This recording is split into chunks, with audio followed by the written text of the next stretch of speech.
Okay, I absolutely could not resist making this video with Hypercam. Not only because OBS doesn't work, but I'm hoping that it has the unregistered Hypercam banner on the top as well, like on the old videos. That would be pretty exciting. Just playing around in the settings of this thing is pretty cool. But today I want to talk about something to do with Runescape. So first off, I want to kind of apologise if you know who I am. If you do, then this isn't a League of Legends video.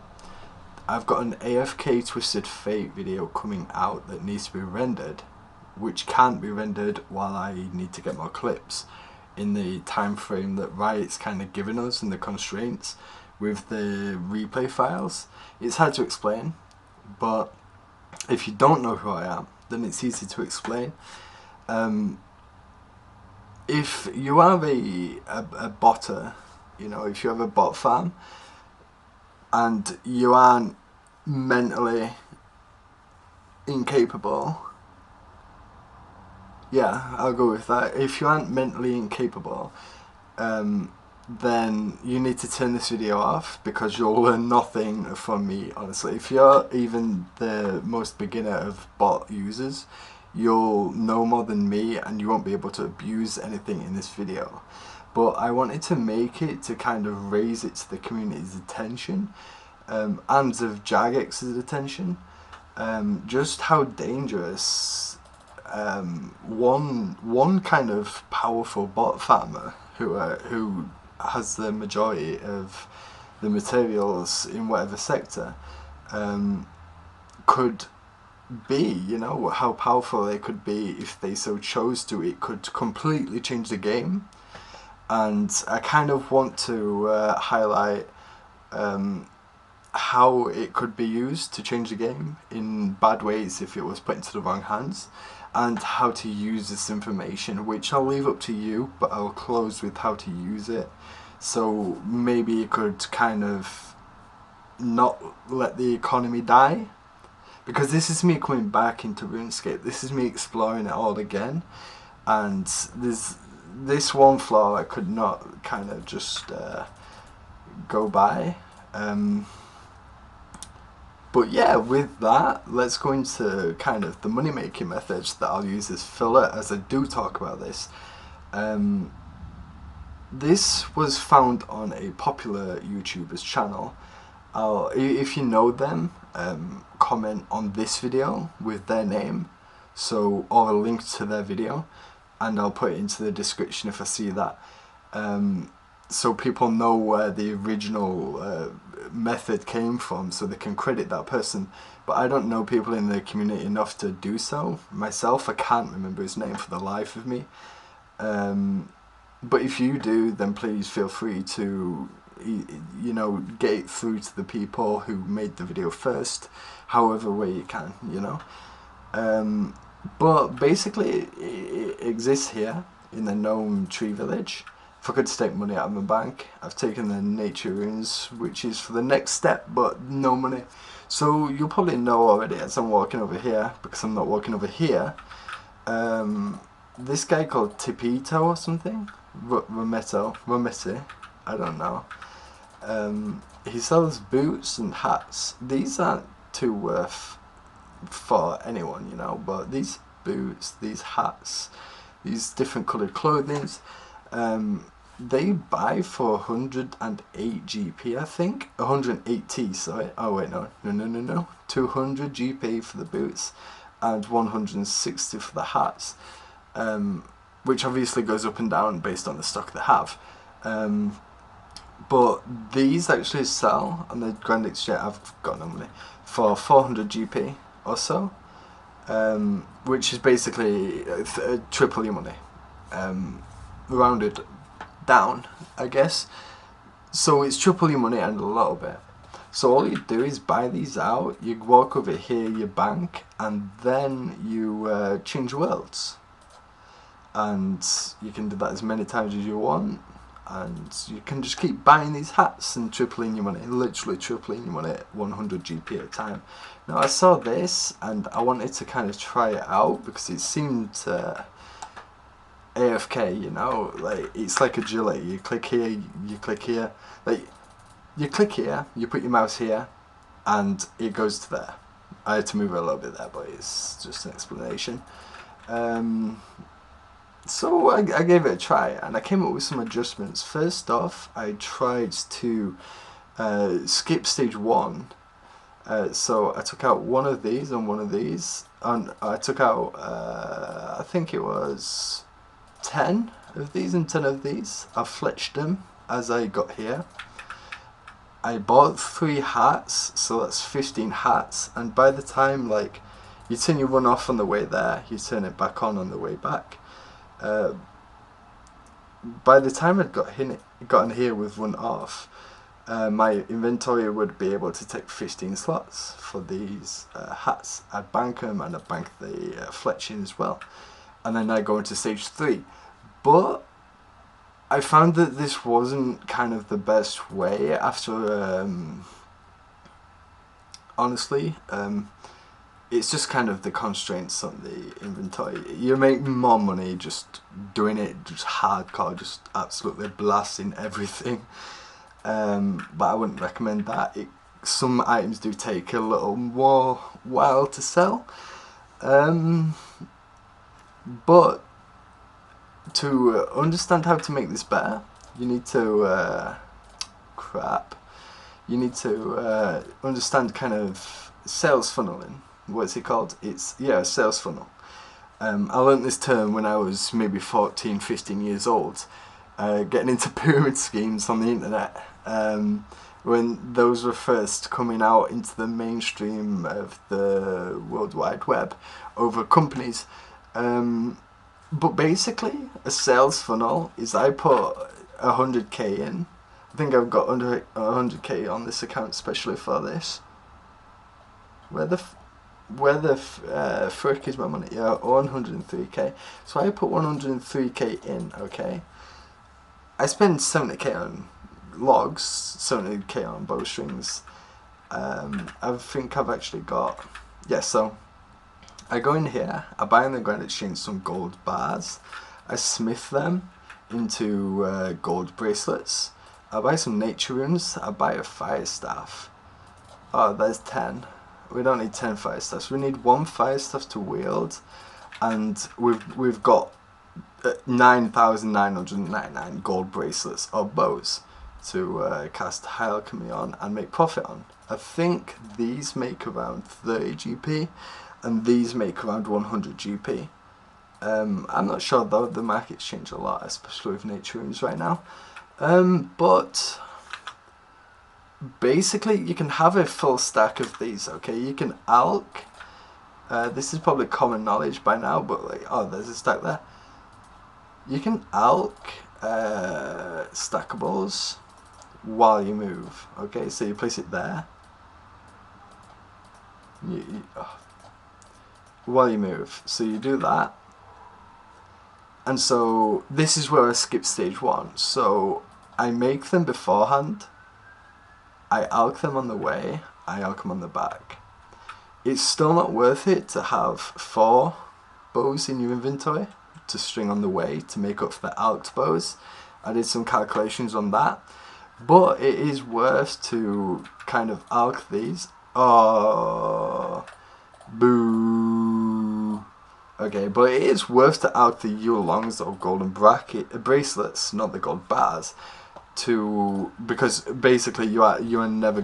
I made 1k alching those 2 bows and a bar, and it hasn't put a dent back into the cash stack. I took out 103k at the start, so you're paying for your own hats and your boots as you're buying them, which make profit anyway. They triple the money anyway, so you're basically putting 70k in to Yule longs or gold bars, but you're also putting the 70k into the hats, the second stage of the product. So you're splitting it up at the start, and it's all going into a funnel to all have your entire 103k spent on the final product, which will make you the money. So that's kind of the added efficiency onto the original method. Craft your own new longbows or golden bracelets, and go ahead and just do this while you make the trips running back to the star. So now that we understand the sales funnel and the pyramid scheme, this is the most important part of the video, the pyramid scheme. So a pyramid scheme is me having 10 gold bars that I bought for 100 GP each, and then selling you 90 gold bars for 130 GP each, and saying that you need to make these into bracelets and sell them for 145 GP, and you basically keep doing that to make 15 GP profit to keep buying the gold bars back. Okay, it's kind of like buying a longbow from the GE, arcing it, and then buying another longbow back, but with people instead of the Grand Exchange. So it's an emulation of a pyramid scheme. It's the application of the idea of a pyramid scheme. I'm sorry, 1 second. It's the idea of a pyramid scheme with enough of the raw materials, the sources for the raw materials coming into the game to kind of mess up the first stages of this funnel, basically. I'm going to link a channel in the description called Code Overflow.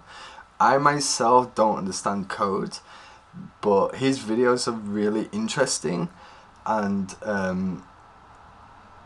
he did a video, I think it was Diablo 2 with bots and how they affect the economy, and I think that kind of planted a seed in my head to make this video. So I'm going to link him before I go on now and explain this further. But I've kind of lost where I am. The first stage of the pyramid scheme, I think, oh no, the sales funnel, I think. So I'm gonna bank these. So if a bot farmer has 1,000 bots and they make a billion, 1.4 billion a day in GP to sell through ulogs alone, because I've got so many bots, and these bot users, bot farmers, they don't try and compete with one another. They're college students, and you need to understand that they're college students, or like computer nerds, RuneScape fans, NEETs, things like that, who take on the project that someone's kind of invested money into and they're sold, and they've just tried to pump like money into it to pump money out, and they resell that. So there were only like 1, 2, 3, there's a maximum of like 5 gold sellers on the internet, big chain gold sellers, maybe 3, 3 of them, and then they sell downwards to the lower amounts. But if there's enough ulogs coming into the economy from one of these 3 gold sellers, even then that's pushing it. But I don't think normal players could compete with that, because if you go to any U tree spot, then there were a ton of bots. They outmatch your players 10 to 1. So for say everyone cuts the same logs at the same time, there's 10 botted logs coming into the game for every 1 log from a player. And they hold so many logs, right? So for every 1,000 logs a player holds, they hold 10,000. And if for the entire population of this game, if they own, I don't know how many are in trading, it's probably around 200,000. No, it's probably around 100,000, because maples are around 130,000, and I think U's are a little bit more exclusive. other than fletching. So it'll be around 75 to 150. I'm gonna go for 100 to 115k. Okay, 110,000. Log out. Oh, I don't want to talk to that guy. So it's around 110,000 logs in circulation now. You can say that 100,000 logs are from bots and 10,000 are from players. Now you could look at this and say that most of these bots are making money off of U-logs, but if you look at the sales funnel, could you imagine if these accounts traded 10,000 logs to 100 accounts over a month? Oh no, 10 days. They traded that 3 times over a month. Every 10 days they traded 100 accounts, 10,000 logs to cut and then trade on. Right? That money still stays with the same person. Those are just being made into more profitable items. So they go from the logs to the longbows, okay? And because there are less logs being sold in the market, there are not enough players who can make enough longbows to compete with this now. So the problem goes on from the logs to the longbow. And while people may start chopping logs, U-logs, when the price goes up, there'll still be more bots. They'll be able to create more bots. They'll be able to invest more money into the bots. If they just traded the thousands and thousands of U-logs, because you can cut 5,000 U-logs into U-longs in a morning. Okay, you can cut it from 5 AM to 12 while doing editing, anything. And these are dedicated bots. Okay? So if they did the maximum amount of cutting they can from U-longs into bows, and then the GE price went up, well, nobody'd want to welcome anymore, so the value, so the demand would go down, but the price would stay high. So they completely monopolize the market on U-longs, and you can apply this to anything. You can apply this to sharks for these two, gold ores. This was mentioned. Rune ores. No, I think players do rune ores a lot. Coal, iron, and so on. Planks. Teletabs, you know, every single skill is botted, and except like you know what I mean, seeds, herbs, logs, bows. Every stage of the game is botted at some point, and if not, there's a stage before that stage that isn't being botted that could be, if they just, for instance, traded the logs over to make into U-longs. And if these low amount of gold sellers, you know, or if the bottom amount of gold sellers just traded upwards instead of buying the gold for cheap and then selling it for more profit in less bulk, if they traded upwards, so they bought all their U-logs out, then I think there could be a massive catastrophe on the game. I think it could honestly kill the game dead in a matter of months, because there's no way to fix this if they pull the trigger before measures are put in against this. There's no way to put in measures against this because free trade didn't work, and it honestly feels like it's just a matter of time before one of the bot owners does actually think to use old bot accounts to transfer the gold, because they don't care about the customer. They pay people on forums dollars to handle those, and they don't care if they get banned because they're using an ex-botted account to trade gold and feathers and so on, because it's aged. you know, and it's already got the money and the stock. So they could use the woodcutting accounts to trade the golds before suicide botting. With the gold traded from either the player to the secondary bot, with the secondary bot cutting them into Yule longs, and again maybe going into being a woodcutting bot, and then trading them down once again. That's 10 Yule log, bots trading down into one person. Oh no, let's say 10 Yule log bots. I mean 100 Yule log dedicated bots trading down into 10 accounts. Them cutting those Yule logs and trading them down to one account, and each of those top level 100 accounts, there's 10 more of those, you know, because they've got thousands of accounts. And this isn't scapegoating or anything, it's just they've got 10,000s of accounts, and it's not a hard game to run en masse, you know. People can do that stuff with League of Legends, and that's much more demanding in its client and so on. But with 10,000 accounts, if they did that and traded down, you know, whatever it is, I'm terrible at maths, 100 times, then not only does it monopolize Yule logs, instead of then selling it for a quick buck overnight, dumping before, oh no, my bot's going to get banned, it's just... I hope that someone does notice the potential in that.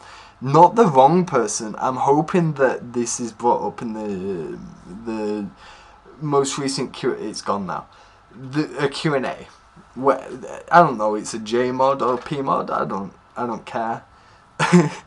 A Q&A. And I'm hoping that these things they're doing with the community means that they're actually listening, so they can hear the people who kind of would do this stuff if they didn't have other things going on. Honestly, I would. It's a lot of money. You earn a lot of money. You're going to a very high tax bracket by botting RuneScape. But I would never do that because this is my childhood. Look at my stats. What am I botting? But I would, because it's my childhood. I'm older now. But I've got other things to do, and it's not worth my time. I'd rather have a place to go and be, you know, a silly little child who's stupid, and I don't understand anything about this game anymore. I'm relearning everything. But things like this, it's like, instead of these trading things like gnome hats and other low margin things, they could be alking on their way to do this 24/7. This is easily bottable. Any minigame. Picking up trout. They could pick up trout in Edgeville while alking and still make thousands. Because it's pure profit. And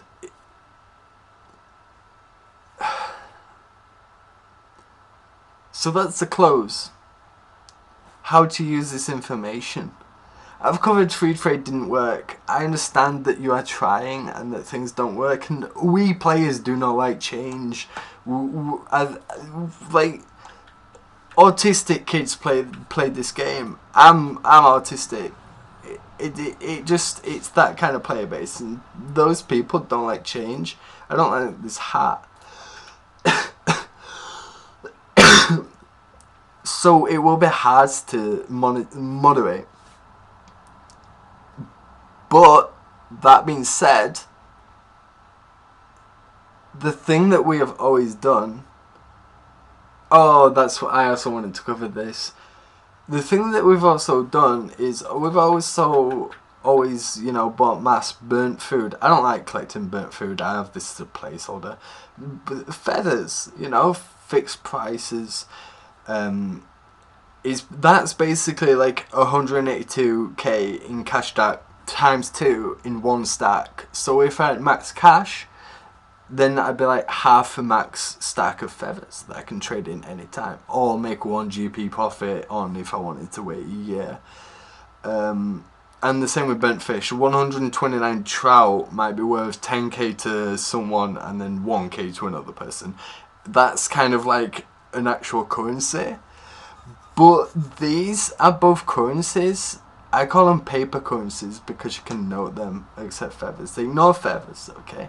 Let's use gold. Let's use gold as the paper currency. Gold and burnt fish. That's what we use in real life. You know, we use paper currency to represent gold. And using gold coins honestly just feels outdated. It allows this kind of thing where nobody's trading you longs because they won't be able to sell it. But I could say, hey, I'll trade you a U log. I mean, I'll trade you like 3 U logs for a U longbow, or I'll trade you 3 maple logs for ashes, and then so you can collect ashes as paper money as well. And where are my ashes? Okay, you can collect ashes as paper money, and they're worth I think it's 3 times the amount as maples. So hey, I've got ashes, you've got maple logs. I want to train fire making. You want to trade in some maple logs? That's cool. Or I could say, I'll buy you maple logs for 2 ashes. I burn those maple logs in bulk, say, and then I make a little bit of profit by picking up the ashes every time. There doesn't have to be a monetary transfer for maple logs. It can be ashes or bows, or for Herbler you can trade seeds. Oh no, that's too cheesy. I think for Herbler you could trade herbs for potions, and then potions for seeds. Ah, there was line in there. Okay, I'm gonna go. I think that's time for me to go before the power cuts out. But I think that it needs to be a viable option for people to be able to collect money but have a more stable currency in paper form that doesn't have a set 1 GP value to each 1 gold piece. That's my solution personally, and it does need a lot of work. It would need to include the entire circle of skills and resources, but we did talk about it in the clan chat, and a lot of it did start to make sense once a community had talked it out, a community that would start to trade in these items, you know? So thank you for listening to my I'm gonna disconnect here, I think. Damn. Thank you for listening to my TED Talk. This has been a money making guide on Runescape, I guess, and a fair warning to, you know, Jagex, I guess. Also, if I think I'm going to start writing again something I did on a Runescape private server. Basically, I crashed the economy of a Runescape private server and sent it into mass inflation. I had a laptop and I want to write up on that because there was technique to it, and I don't want to do mass inflation on RuneScape again. That's boring, it's played out. But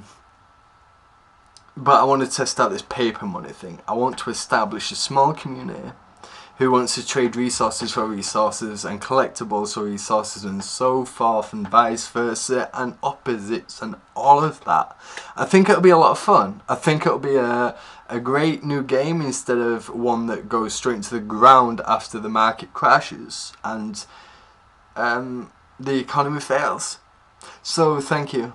Again, seriously this time, thank you for watching my video.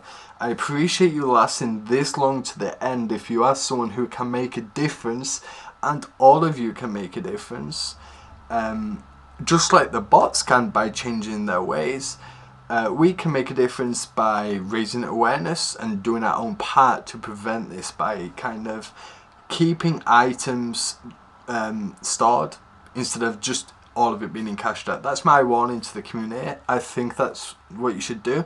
Save some of your money in items that buy you skills. Fine making, woodcutting, fishing, and not fishing. Fine making, cooking, yeah, fletching, all of that good stuff, you know. Leave a comment. Boop.